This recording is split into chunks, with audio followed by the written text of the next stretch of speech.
There are big questions we need answered and small questions. That's what this list is all about. Those little details that keep us up at night. Welcome back, my fellow gamers. It's me, Amanda. Today we'll be counting down the top 10 Five Nights at Freddy's tiny details that we hope will be solved in the FNAF movie. What tiny details keep you up at night? Number 10. First meeting. There are so many questions I have when it comes to the Aftons. Aside from the actual possibility of meeting Mrs. Afton, which is pretty exciting if we get that, I would love to learn more about the intricacies of the relationship between Mr. and Mrs. Afton, should we, of course, get to meet her. Chiefly, I'd like to know how she and William first met and what that meeting was like. I mean, how does one end up in a relationship with a serial killer? It's a fascinating and I think important detail that many of us overlook in favor of searching for the answer to the question, does she even exist, and what happened to her if she did? To help make all of whatever that story will be make sense though, I'd like to know more about how her and William started off as opposed to just how they got to where they are now. And friends, before we move on to our next spot on this list, if you love what we do here at Top 10 Gaming, and if you love our FNAF content, be sure to check out our FNAF playlist for even more FNAF content. We got a lot of it. Number 9. MO. Okay, so why is William's modus operandi stuffing his victims in suits? I just want to understand that logic.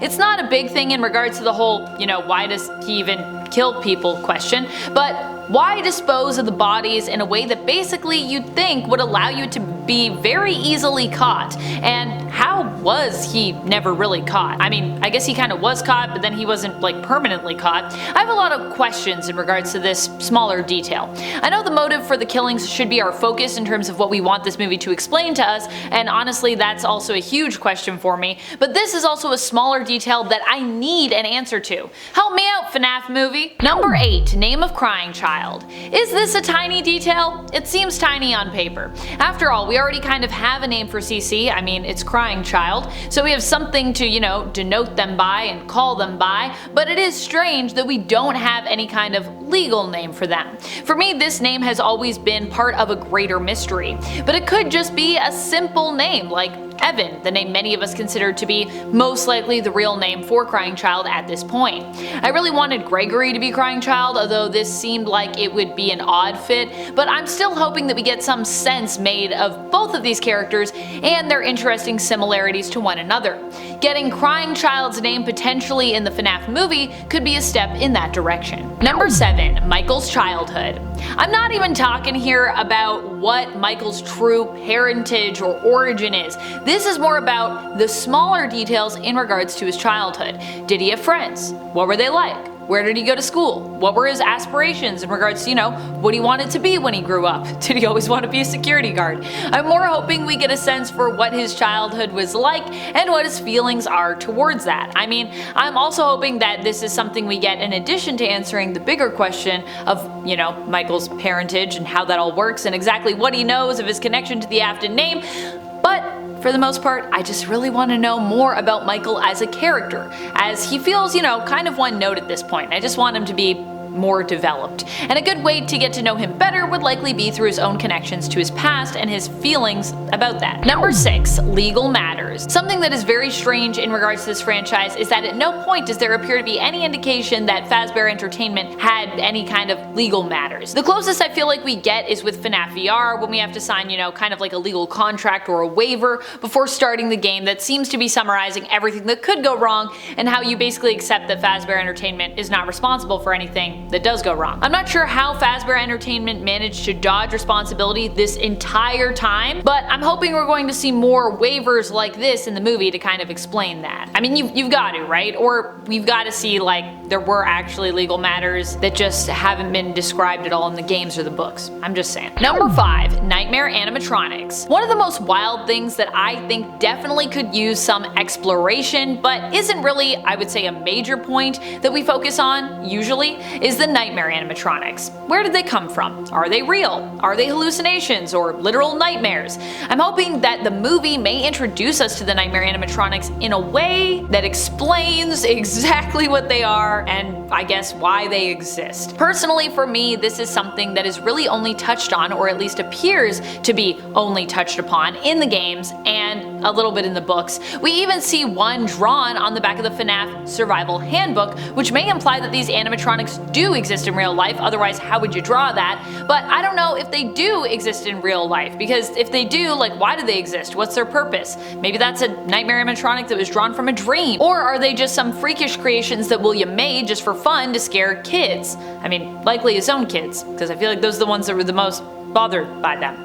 That seems weird to me, so here's hoping we get some answers about, like, what is even happening with nightmare animatronics. Are they even real? I don't know. Number 4, discovery of Remnant. Something else that I'm super curious about, but that does not really seem to be a focus of the in-game narrative at all, is the discovery of remnants. More specifically, how William found out about Remnant. In the games and in the books, we know that Remnant, or strong emotions like agony, is how the animatronics are able to remain alive, but we don't really know how or why Remnant was discovered in the games. Remnants are also kind of basically like souls, but we call them Remnant, we don't call them souls, so I don't know what's up with that. In the books, we know that Dr. Talbert is studying Remnant, while Phineas Taggart, his colleague, seems to be studying the other powerful concept of agony and its properties and effects. Talbert was apparently researching Remnant in the hopes of holding on to memories of his daughter, who at one point was very sick. Talbert was worried she basically would not survive her illness, although she ultimately did survive.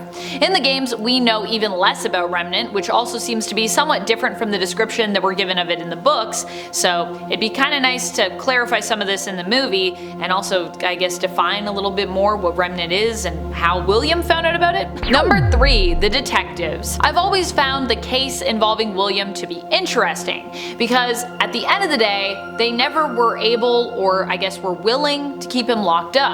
For some reason, they decided ultimately to set William loose on the world, despite seeming to have some very compelling reasons to keep him held under custody during their investigation surrounding the incident that happened at Circus Baby's Pizza World. We see a glimpse into what appears to be their interrogation, or at the very least their interview, let's say, of William in the opening titles for FNAF. Although really, to me, it does seem more like an interrogation based on the line of questioning we have here.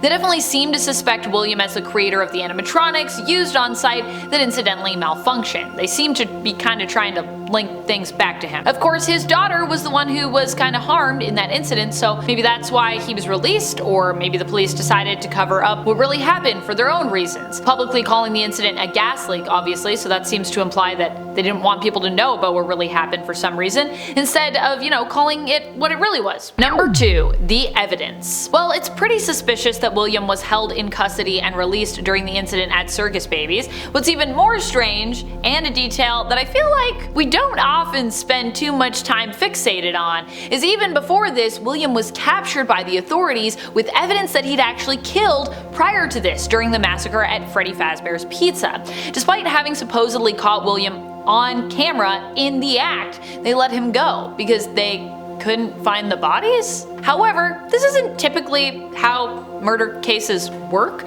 Just because you don't have the body doesn't mean, you can't press charges. You have evidence proving that the missing parties were indeed killed. That should be enough. I'm hoping we can make sense of this, although I suspect they're kind of just gonna straight up change this part of the story, because making it make sense feels pretty impossible, to be honest, if you're keeping a lot of these elements.